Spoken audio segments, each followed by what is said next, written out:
You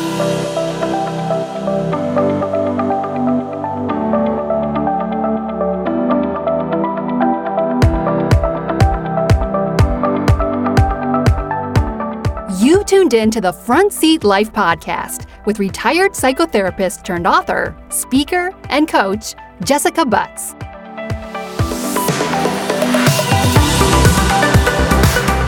Jessica is crazy passionate about helping other entrepreneurs build their businesses in an authentic way based on their innate personality type and by focusing on doing things that they are good at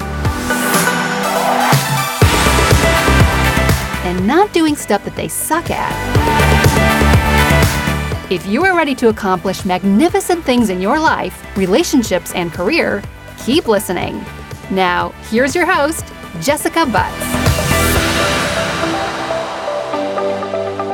Welcome to the Front Seat Life podcast. This is Jessica Butts, your host and CEO and creator of Front Seat Life, where I help you be unapologetically who you are in your life, love, and business.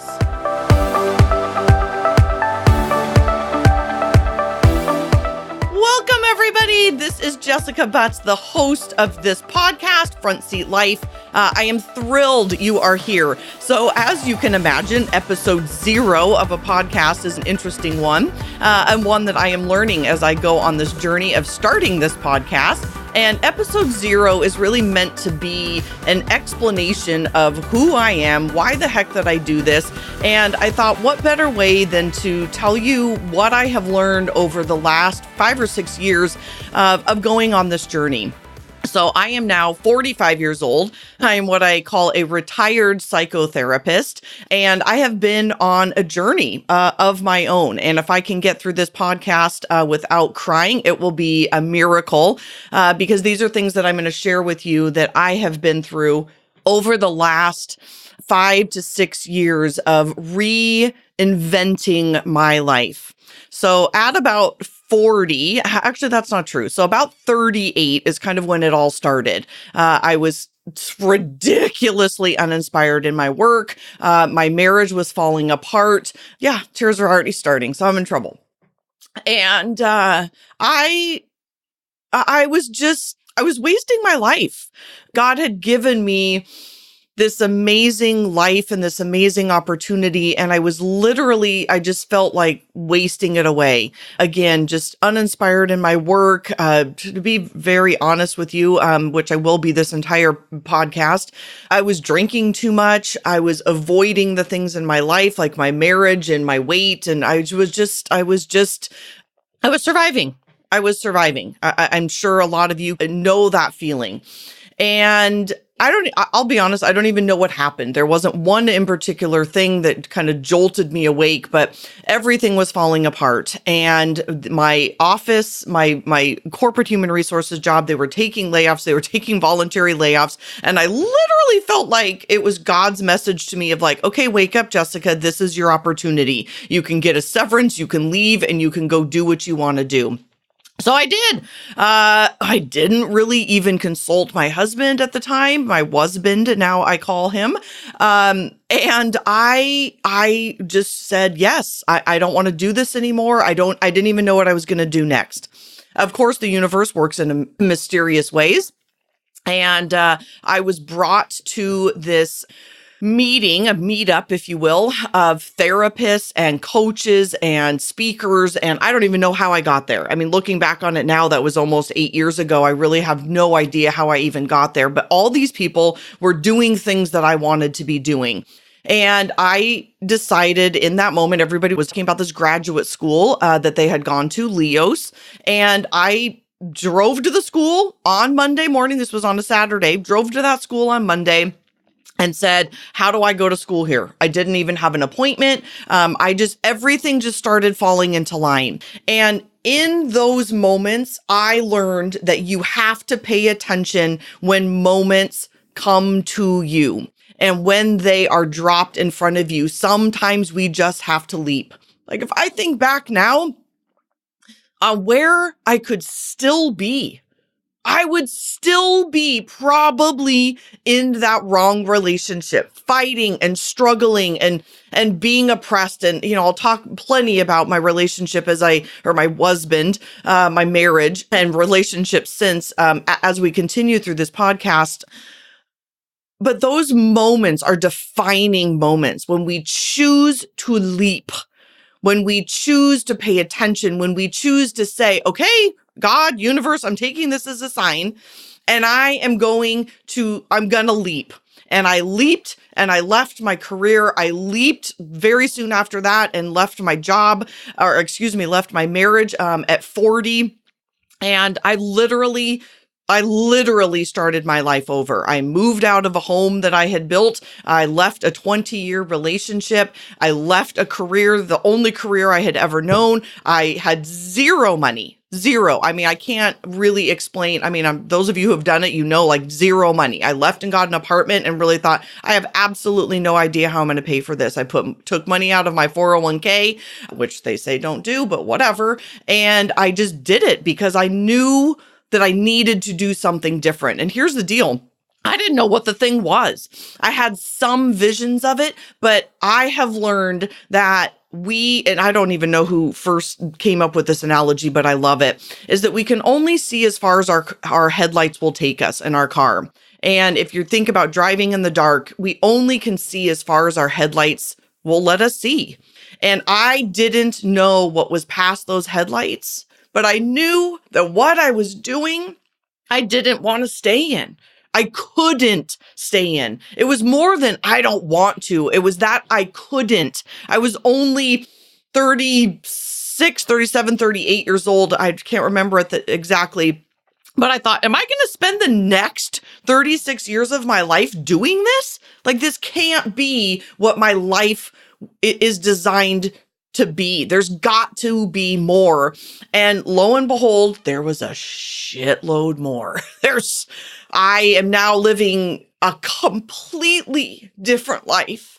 The life that I was meant to live. And I don't know. I mean, I somewhat know what the future is holding because I'm working my butt off for it. I'm doing this podcast now and I'm always working my butt off. But I also know that as long as I do the things that I'm going to talk to you about today, that it will unfold. So that is what this episode is about, is there's these 14 things. I don't even know where I came up with them. Again, I think universe kind of dropped them on me. And there's 14 different things that I have been doing for the past 6 or 7 years to really change my life. And I want to share them with you today on episode 0. So you guys ready? You ready to jump in? Okay, here we go. The very first one is, I'm jumping in hot, people. The very first one is codependency. And I promise, I will do an entire episode on codependency, but today is really just a dropping of each of these because I want to introduce you to all of these different things. And codependency is something that was brought up by Melody Beattie.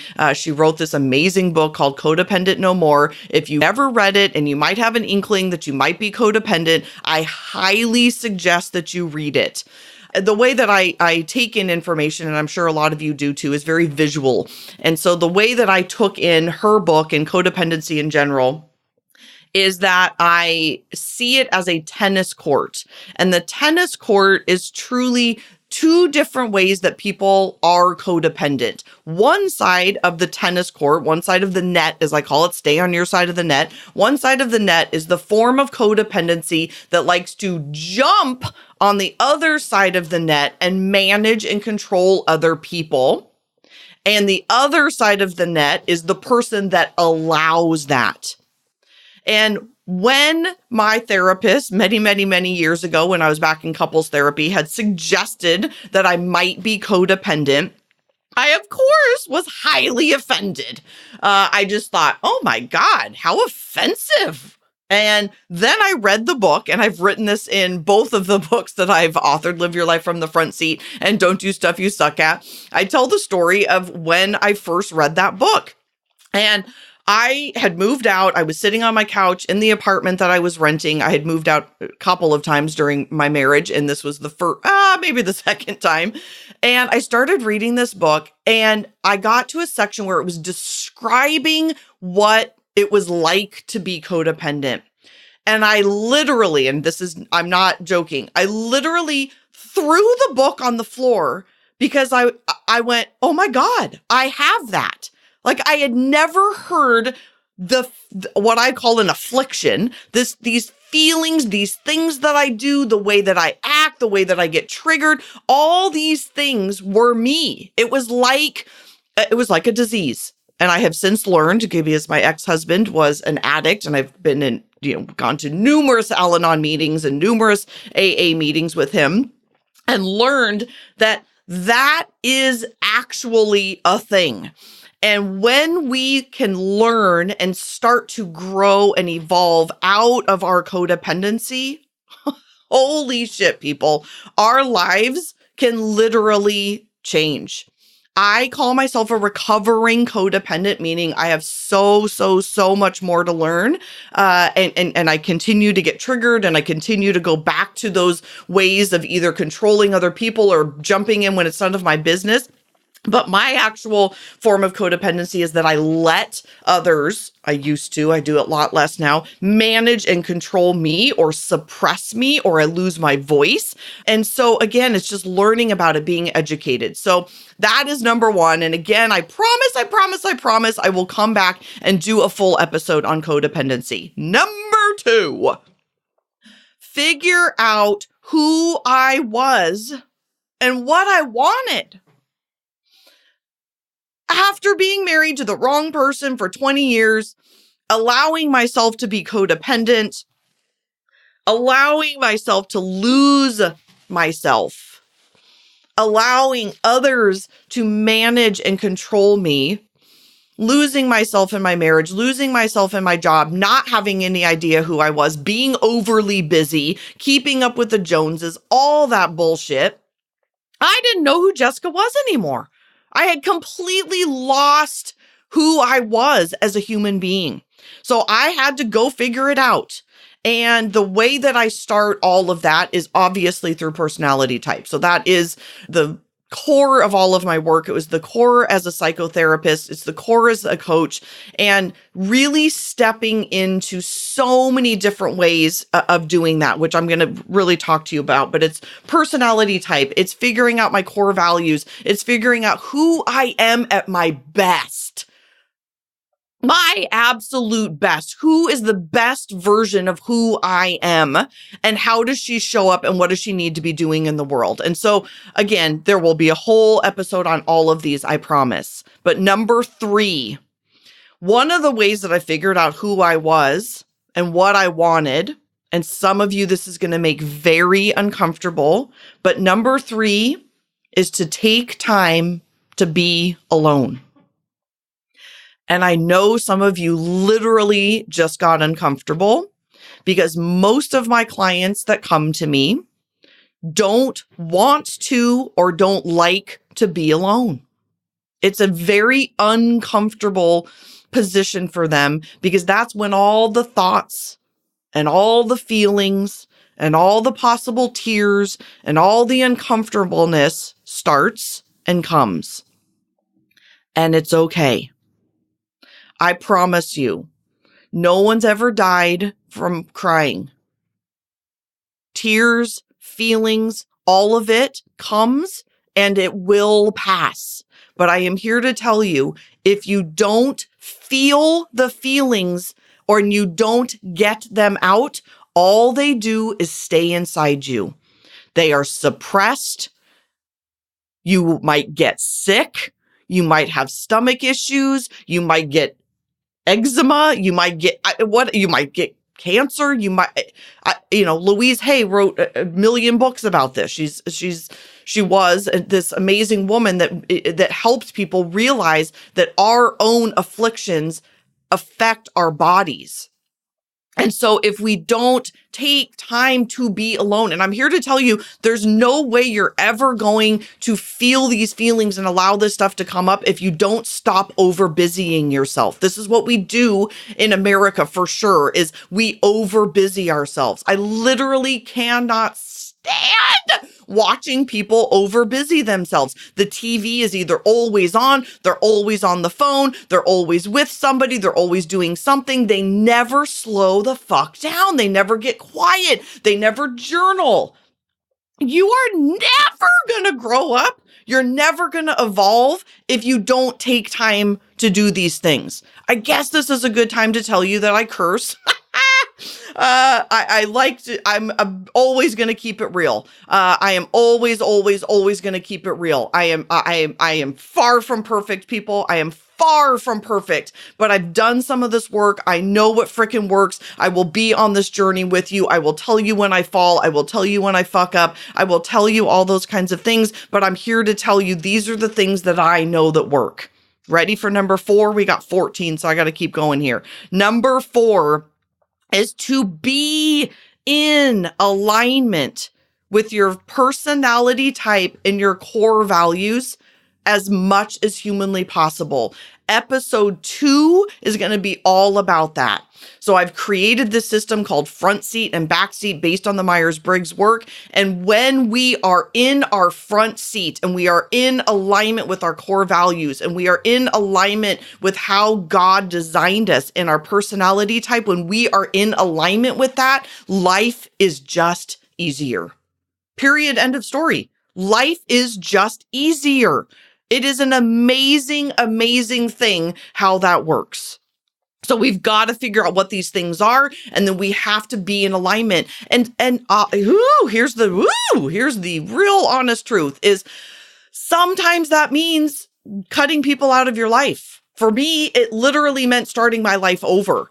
My husband was not in alignment with my life. He was not in alignment with my core values. And so I literally had to leave a marriage. I had to quit a career. I had to start my life over in order to be in alignment. But I will tell you, there is nothing I have ever done in my life that has not been better. That was the best choice that I've ever made, but obviously the most difficult, the most painful at the time, but I could still be in that bullshit, or I could be where I am today. And if we don't even know what those things are, we don't know how to be in alignment. You're getting the sequence of this, right? This makes sense to you. Okay, let's keep going.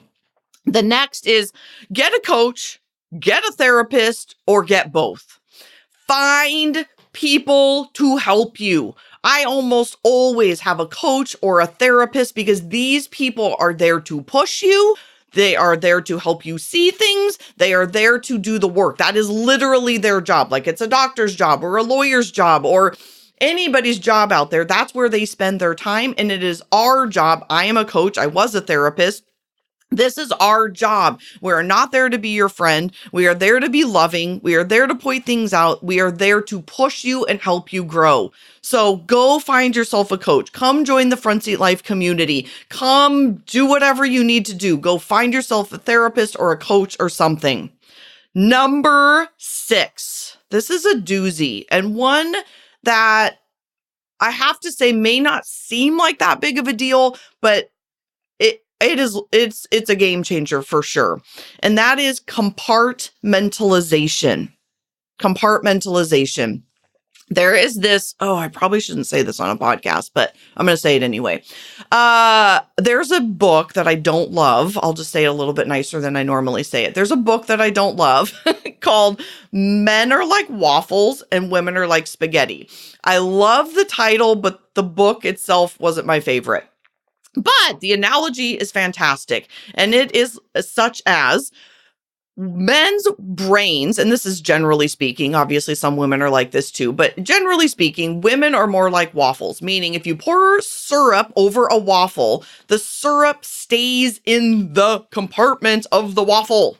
If you pour syrup over spaghetti, it all gets mixed in like most women's brains. And when we are trying to do 10 different things, giving it 10%, we're getting 10% effort. Compartmentalization is the choice hear me now. It's a choice to give 100% of your energy to one thing at a time, whether that be your children, your spouse, your exercise routine, your podcast, your lover, what you're eating at the moment, sex, whatever it is that you're doing, being all present and all in. We live in a society now where everybody's walking around on their phones all the time. They don't even look up. There is this epidemic going on. And the lack of compartmentalization is, I think, ruining our lives. It's just ruining our lives. One of my dear friends, Debbie Rosemont, she gives a talk called Multitasking Makes You Stupid. And there is actual science behind the fact of doing multiple things at once actually makes us stop being able to pay attention to one thing at a time. And the time that it takes to then get back on track is astonishing. And so this is something that I have learned to practice with my schedule, with my time, when I'm with people, and just being focused on one thing. So if it's my morning practice, or I'm exercising, or I'm with my partner, or I'm with my sister, or I'm with my friends, or I'm at the beach, or I'm taking a walk, or whatever it is. And, again, I'm an 80-20 girl. 80% of the time, we're going to do great at this. 20% of the time, we're going to do a shitty job. It's just the way that it goes. So this is not perfection. This is striving for 80%. Okay, you guys ready for number 7? Oh, this is a big one.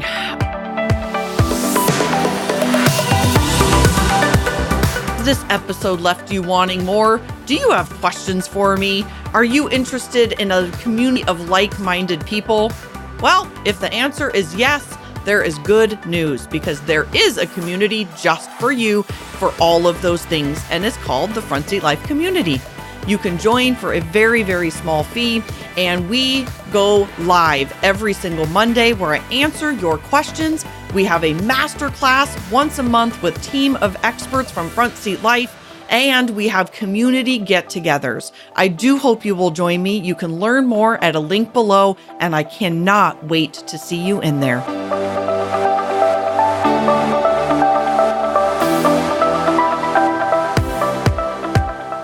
Number 7 is, I'm speaking, these are things that I have learned. So for me, number 7 was to learn how to know my worth. And if any of you have been divorced, you've been cheated on like I was, you've lost yourself, you know what I'm talking about. You may still be in it of not knowing your worth. There's some embarrassment around this for me, and I guess I shouldn't be embarrassed, but it took me about 3 years post-divorce to know my worth. It took me a very, very long time to realize that God made me this amazing creature, as God made everybody an amazing creature. And I needed to come into alignment with that. I needed to learn my power. I needed to learn my voice. I needed to learn how to grow up and be who I am. And I made a lot of bad decisions. I dated stupid men. I dated the wrong men. I undervalued myself. I didn't charge what I was worth in my business.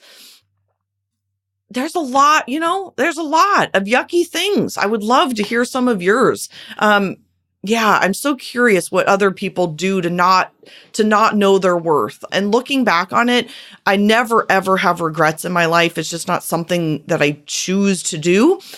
But I can look back and think, wow, those things were yucky. And those things were part of my journey, because now I obviously make so many better decisions about the men that I'm dating, the men that I allow into my life, my business decisions, with the boundaries around my own time with my clients and my friends. I've made decisions to cut people out of my life that no longer serve me, or gossip, or whatever. And that is around knowing my worth. So I encourage you to do the same. That's a tough one. Okay, number 8.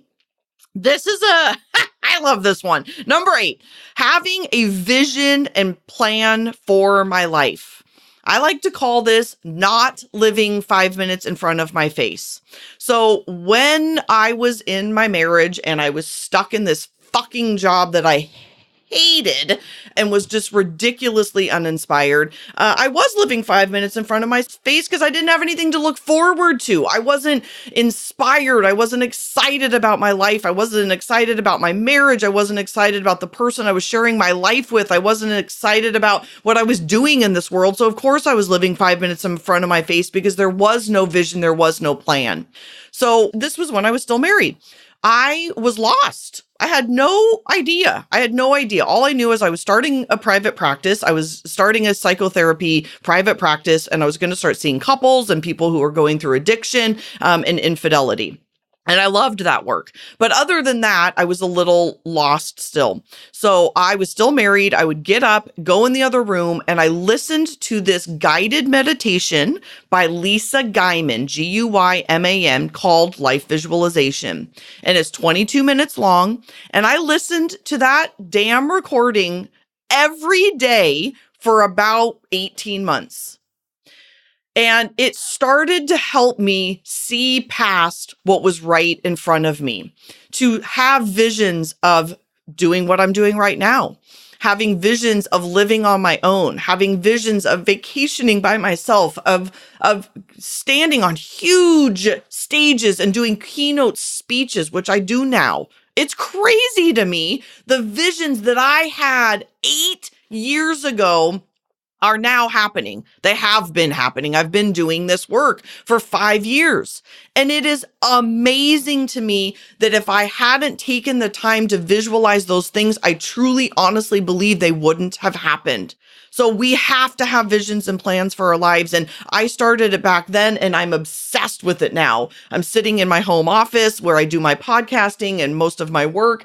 And I'm looking at my wall, and there's theme words and things that I want, and a calendar and a content and a mind map and my yearly calendar and my vision board and my core values. And there's so many things to help me stay clear on where I am going so that I continue to work my ass off every single day because I know what the end plan is. Okay. Number 9. In alignment with this goes in order. I hope you guys are getting that this kind of is going in order. Number 9 is to set goals. Set goals. I don't love SMART goals. I don't love being super, super clear about when you're getting them done, because then I think that you can be disappointed if you don't reach those goals by a certain time. But however, I will say, and I will definitely do a podcast on all of these, so stay tuned for that one. But setting goals to me is around long-term visions. Again, vision boards, long-term planning. Where am I going to be in 5 years? That's actually my favorite one. I don't know what it is, but I like 5 years. So I like to think, when I'm 40, where do I want to be when I'm 45? When I'm 45, I'm now doing that when I'm 50. What do I want? Where do I want to be when I'm 50? That long-term plan, a house in Maui, all of those, all the things that I want. That's kind of, I know a lot of other things, but that's a big one for me, is to have this house in Maui so that I know to save, so I know to get excited about it, all of those things. Then it's what am I going to do this year to make that happen? Then what am I going to do in 90 days? I'm a huge believer in setting 90-day goals. In fact, all of my clients, if you come join the Front Seat Life community, we talk about this all the time, about setting 90-day goals, 90-day plans, so that it allows you to not squirrel out, to not get confused, to not get lost, to not accomplish those goals. We need to focus on those 90 days right in front of us. Then it's, what am I going to do weekly to get that done? And then what am I going to do every single day? So I promise you, in the System Structure Singular Focus, where we're about to go, I will do a podcast on all of these.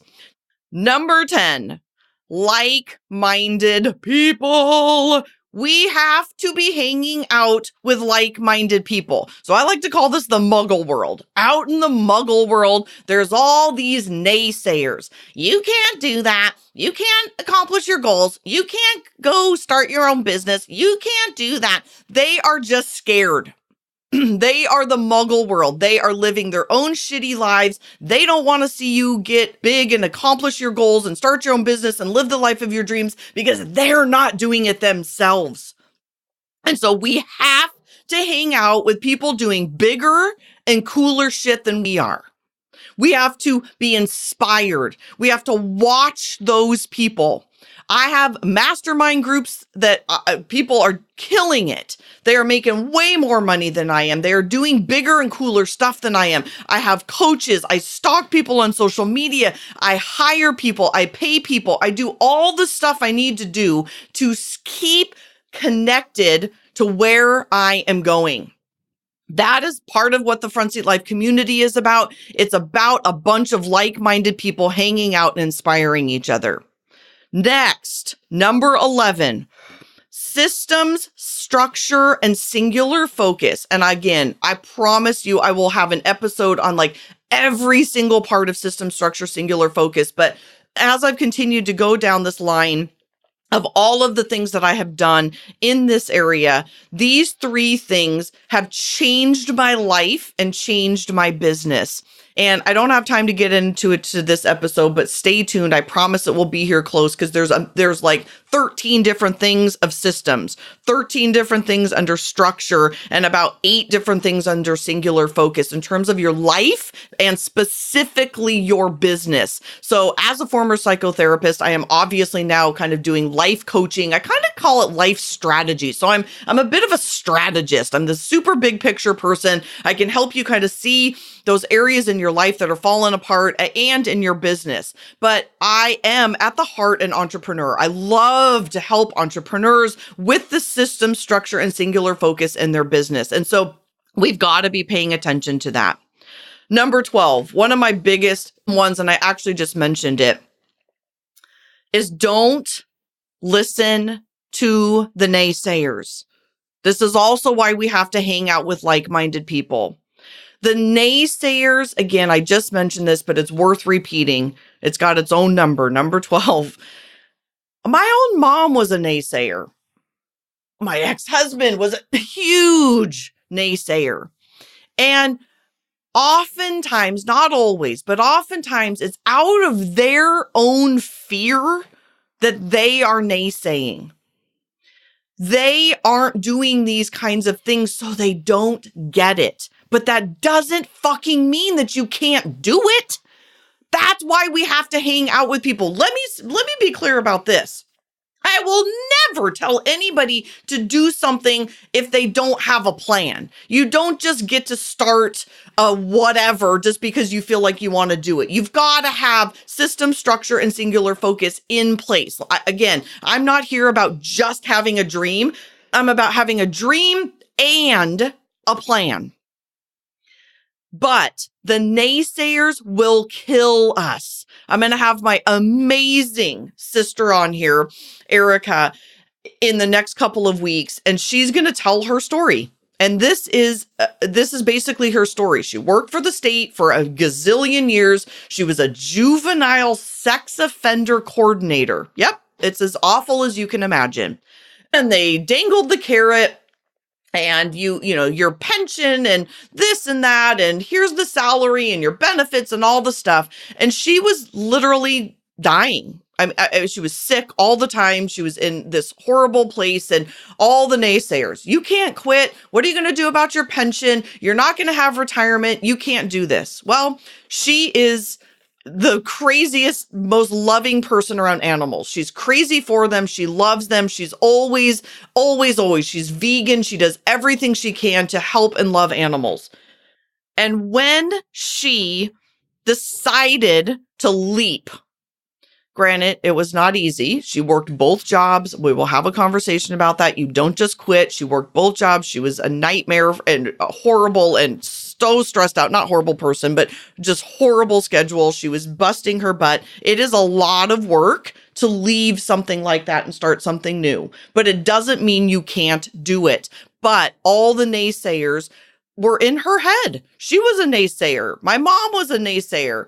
Everybody around us, except me, of course, I was saying, just do it, just do it, just do it. And now she did it. She has left and she has this amazing job. She's an entrepreneur. She's a professional dog walker and cat sitter. She walks dogs, stays with cats, and she's that lady, the dog and cat lady. Look her up. She's amazing. And she is literally living her dream. And was it easy? No. Is it still easy? No. But she's happy and she's fulfilled and she has passion in her life. And she had to stop listening to the naysayers. Two more. You guys ready? Number 13. We have to be fucking determined. That's just the name of this one, is be fucking determined. It's literally written in front of me just like that. There is no way that I would continue to push the way that I push, to write books. I'm going to be honest, I don't like writing books. They're fucking hard. It's hard. This is not easy either. It's a lot of work. There's a lot of stuff that's a lot of work. But I had to be determined. You know what? I'll also add here that part of being determined is knowing that there's no other option. I don't want to diss people who have a what's it called? Like a fund from your parents. What is that thing called? I don't even know what it's called. A trust fund. I didn't have one of those. I don't have one of those. A trust fund or a super rich spouse or somebody that can help you in that way. When you don't have one of those trust funds or a rich spouse or someone to help you, you know what you are? You're fucking determined, because there's no plan B. When I left my husband at 40 years old and had no money, there was no plan B. There's only plan A. And that takes determination. It takes getting up every day. I worked on the weekends. I was exhausted. I didn't have much of a social life for many, many years. Granted, I live a completely different life now, but it's because I've been working my ass off. I still work my ass off. Let me get clear about that. I just have a lot more freedom. But it's about being determined. And it's not determined for one day. It's not determined for 90 days. It's not determined for even 6 months. It is determined for the long-term plan. That is why we have to have that plan and vision that I talked about on number 8.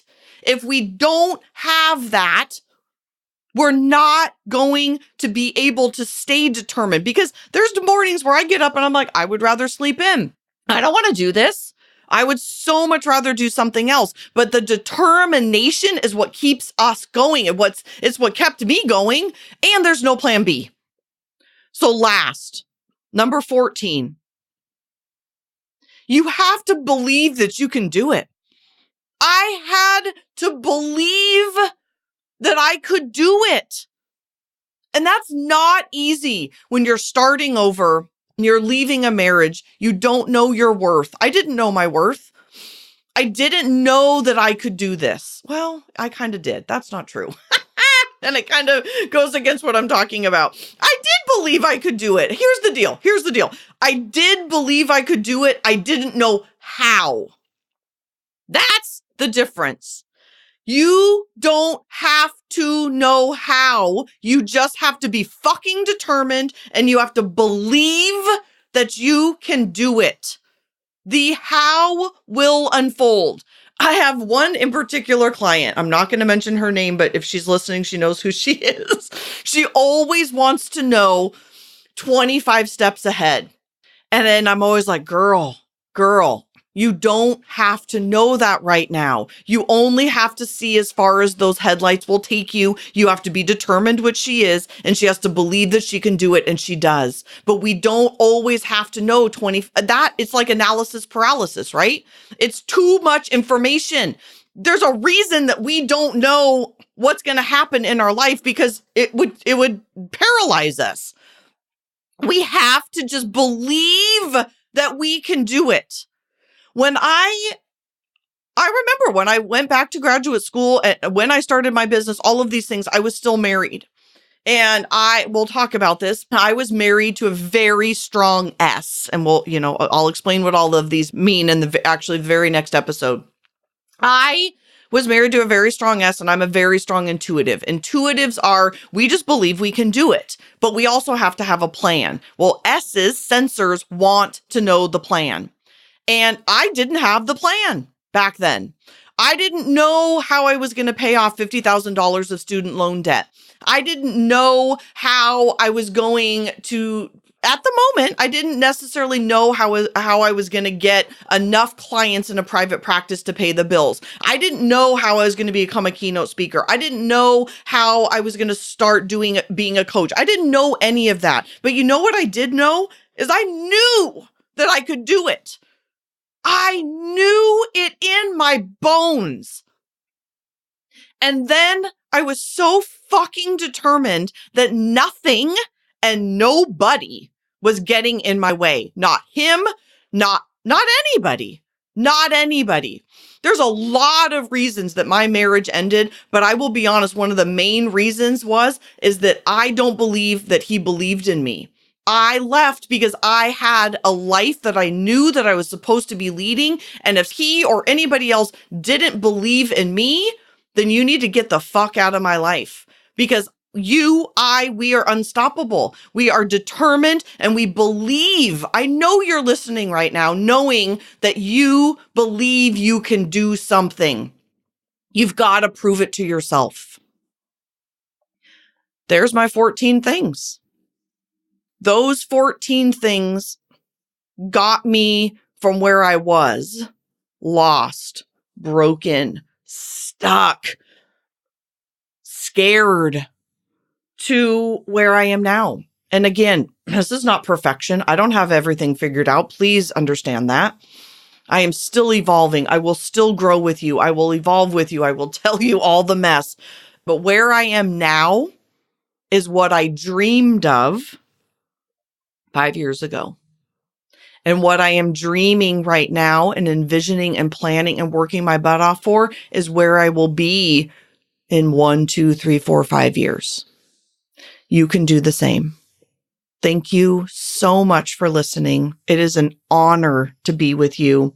If you want to ask questions, you want to learn more, come follow us in the Front Seat Life community and continue to listen. I hope this serves you. I hope that this has been great, and I will see you on the next episode. Thank you so much.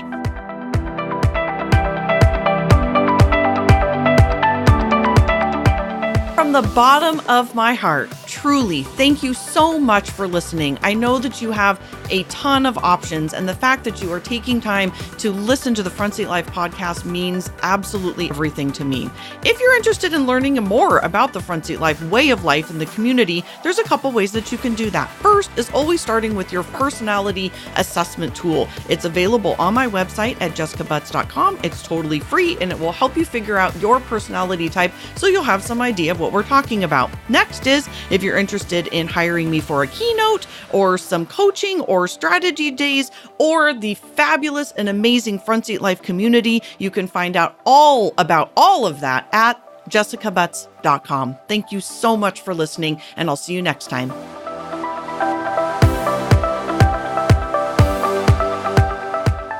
Thanks again for listening to the Front Seat Life podcast. For show notes and more, head on over to jessicabutts.com.